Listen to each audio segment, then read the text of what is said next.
It's not Saudi Arabia, it's not Mexico, it's Canada.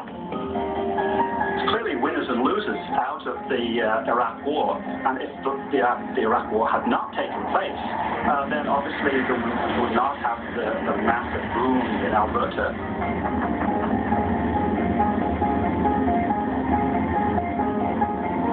90% of the fresh water used by the oil sands industry ends up in gigantic man-made tailings ponds. One of the ponds spans 16 square kilometers. Scientists say a significant breach of the ponds would result in an environmental catastrophe equivalent to 300 Exxon Valdez spills.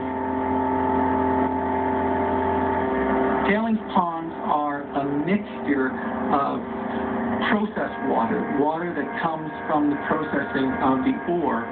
So we would be looking at, a host of maybe 25 or 30 different kinds of polycycloaromatic hydrocarbons, heavy metals, arsenic, mercury, cadmium, zinc, iron, naphthenic acids, you name it. There's a tremendous diversity of organic compounds that are in this complex bitumen and that eventually get into the tailings ponds and into the air.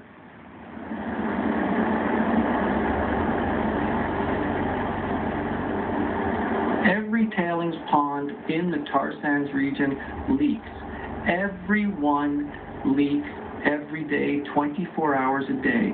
The best studied of the tailings ponds is Tar Island Pond 1, which is situated in the most unfortunate geographic position right on the banks of the river, built 300 feet high above the river. It leaks 67 liters of toxic tailings waters per second. 67 liters per second to the Athabasca River. That's only one of the tailings ponds, and that's one of the less toxic of the tailings ponds.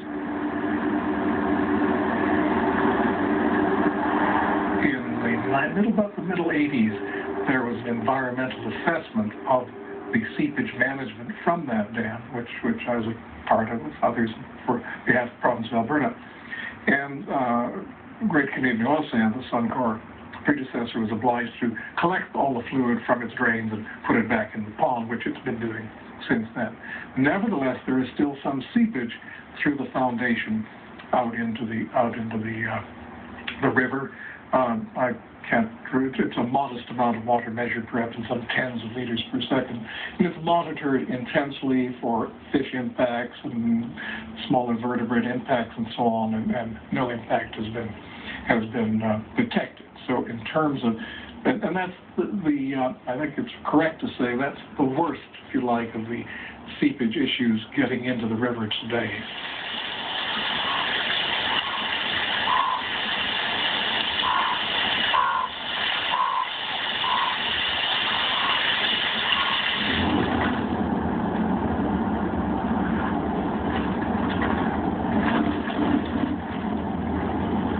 There was an old couple that lived there. They died last winter.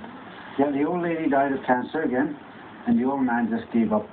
He didn't want to live no more. He died in February. She died in October. Yeah.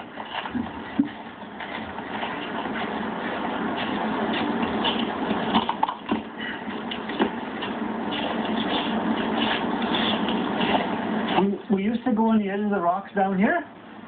We'd have a hook on a long pole, and we'd jig it, and we'd catch these things called ling cod. And they were plentiful. We'd catch 50 or 100 a night.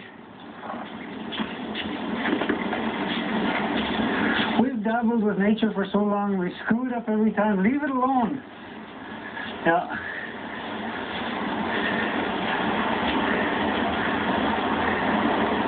For me to say there's concerns about fish and stuff, boy, it's hard for me. It's really hard.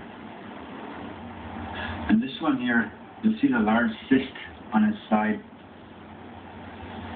You know, you're doing this thing to the river, you're putting stuff in the river. You have to make available a place where we can send you samples to show you the results of what your actions may be doing to the fish or the vegetation. And if you can't freeze the fish to get them to, how are you supposed to get the fish to them? I phoned him. His name was Dan. And I said, Dan, well, how am I supposed to get this? He said, you're supposed to preserve it in formaldehyde. Well, I have nothing like that.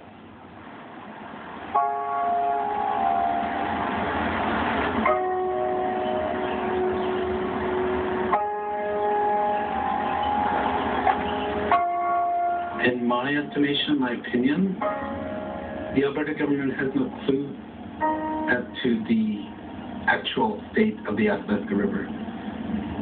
And they continue to grant water license approvals for project after project that requires millions of cubic meters of water per project.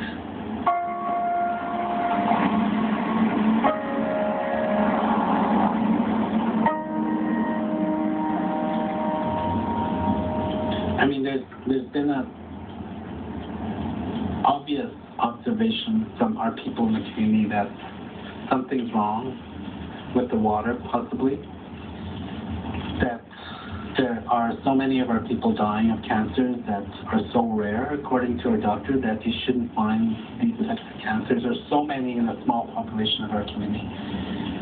So naturally, it forced our local health authority to look into it further, independent of government, independent of industry, because all their studies have suggested everything is fine up here. So when you bury 26 people in 1 year, 100 people, according to an elder, 100 people since the year 2000, that's extraordinary. It's unfathomable. And I mean, when you put all that together, we have to do something. And I suspect that tonight's meeting is going to confirm a lot of our fears. Because many of the people who died of the cancers are people who eat a traditional diet on a regular basis. So it's really frustrating